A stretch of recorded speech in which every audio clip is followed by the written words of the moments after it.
അഭിഭാഷകനാണ് സംസാരിച്ചത്. ഇപ്പോൾ കണ്ണൂരിൽ ഇ ഡി ഉദ്യോഗസ്ഥർ പുറത്തു വരികയാണ്. കണ്ണൂരിലെ വീട്ടിൽ നിന്ന് ഇ ഡി ഉദ്യോഗസ്ഥർ പുറത്തു വരികയാണ്. ഒന്നും കിട്ടിയില്ലെന്ന് എഴുതി നൽകിയിട്ടുണ്ട്.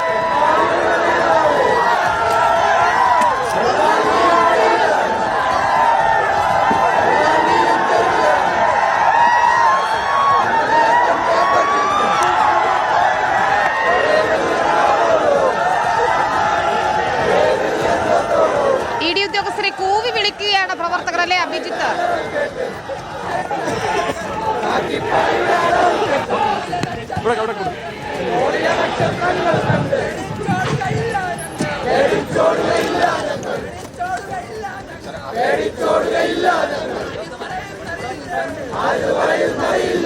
അഭിജിത്ത് മുഴക്കുന്നുണ്ട്. അഭിജിത്ത്, ഇ ഡി ഉദ്യോഗസ്ഥർ പ്രതികരിക്കാൻ തയ്യാറായിട്ടില്ല. ED ഉദ്യോഗസ്ഥരുടെ always there is a press release. What is always a press release? There is always a press release by ED on every search and every procedure. അതാണ് ഇ ഡിയുടെ എല്ലാ പ്രോസസ്സിനും അവസാനം പ്രസ് റിലീസ് ഇറക്കുകയാണ് ചെയ്യുന്നത്. അപ്പോൾ സ്വാഭാവികമായി നമുക്ക് വൈകുന്നേരം ഒരു പ്രസ് റിലീസ് പ്രതീക്ഷിക്കാം. ഇ ഡി ഇന്ന് നടത്തിയ പരിശോധനകളിൽ ഒരു പ്രസ് റിലീസ് പ്രതീക്ഷിക്കാം. ഇത്രയും വലിയ രാഷ്ട്രീയ വിഷയമായി കൂടി ഇത് മാറിയ നിലയ്ക്ക് ഇ ഡിയുടെ പ്രസ് റിലീസ് എന്താകുമെന്ന് നമുക്ക് നോക്കാം. ഇപ്പോൾ കണ്ണൂർ കമ്മീഷണർ ഉൾപ്പെടെയുള്ളവരും അവിടെ നിന്ന് മടങ്ങിയിട്ടുണ്ട്. നിതിൻ രാജ് ഉൾപ്പെടെയുള്ളവർ മടങ്ങിയിട്ടുണ്ട്. അഭിജിത്ത്, കൂവി വിളിച്ചുകൊണ്ടാണ് ഉദ്യോഗസ്ഥർ പുറത്തേക്ക് ഇറങ്ങുമ്പോൾ പ്രവർത്തകർ എതിരേറ്റത്.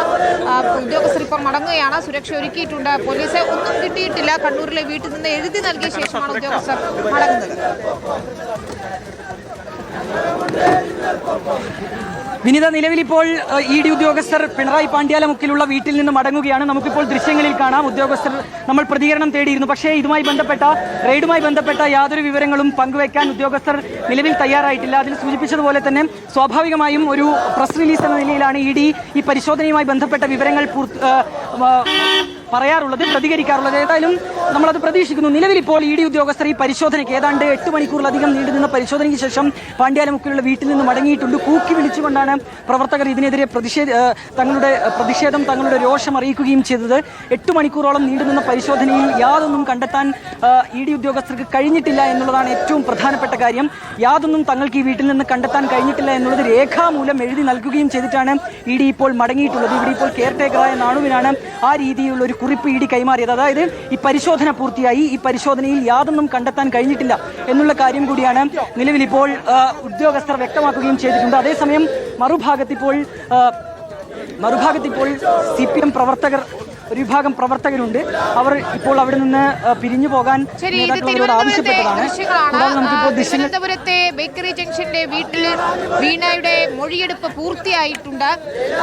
സാമ്പത്തിക ഇടപാടുകൾ ഉൾപ്പെടെ പരിശോധിക്കുന്നുണ്ട്. സ്വാഭാവികമായും ഇ ഡിയുടെ നടപടിയും അല്ലെങ്കിൽ ഇ ഡിയുടെ ജോലിയും അത് തന്നെയാണ്. ബാങ്ക് അക്കൗണ്ടിന്റെ വിവരങ്ങൾ അല്ലെങ്കിൽ രേഖകൾ അവിടെ നിന്ന് കസ്റ്റഡിയിൽ എടുത്തിരിക്കുന്നു എന്നാണ് നമുക്ക് മനസ്സിലാക്കുന്നത്. സ്വാഭാവികമായ നടപടിയായി അത് നമുക്ക് കാണാം. മറ്റെന്തെങ്കിലും അസ്വാഭാവികതയുണ്ടോ എന്നറിയില്ല. ഇ ഡിയുടെ പ്രസ് റിലീസ് വൈകിട്ടുണ്ടാകുമെന്നാണ് നമ്മൾ കരുതുന്നത്. ഇതിപ്പോൾ ബേക്കറി ജംഗ്ഷനിൽ പിണറായി വിജയൻ വാടകയ്ക്കെടുത്ത വീടാണ്. അവിടെയാണ് താമസിച്ചിരുന്നത്. ഇത്രയധികം മണിക്കൂറായിരിക്കുന്നു. രാവിലെ 6 മണിക്ക് തുടങ്ങിയ റെയ്ഡാണ്. ഇപ്പോൾ സമയം 2:17 ആയിരിക്കുന്നു. പിണറായി വിജയനും ഭാര്യ കമലയും മകൾ വീണയും മകനും ഉൾപ്പെടെയുള്ളവർ ആ വീട്ടിലുണ്ട് എന്നാണ് നമുക്ക് മനസ്സിലാക്കാൻ സാധിക്കുന്നത്. റഹീസ് റഷീദുണ്ട്. റഹീസ്, വലിയ പ്രതിഷേധമാണ് നമ്മളവിടെ കണ്ടത്. ജനം അണികൾ ഇളകി എത്തുകയായിരുന്നു. ഇപ്പോഴും അവർ അവിടെ തടിച്ചുകൂടി നിൽക്കുന്നുണ്ട്.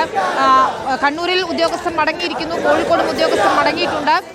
ഇവിടെ പരിശോധന എന്തായി? വീണയുടെ മൊഴിയെടുപ്പ് പൂർത്തിയായിട്ടുണ്ടെന്നാണ് നമുക്ക് മനസ്സിലാക്കാൻ കഴിയുന്നത് ഇ ഡി ഉദ്യോഗസ്ഥരിൽ നിന്ന്.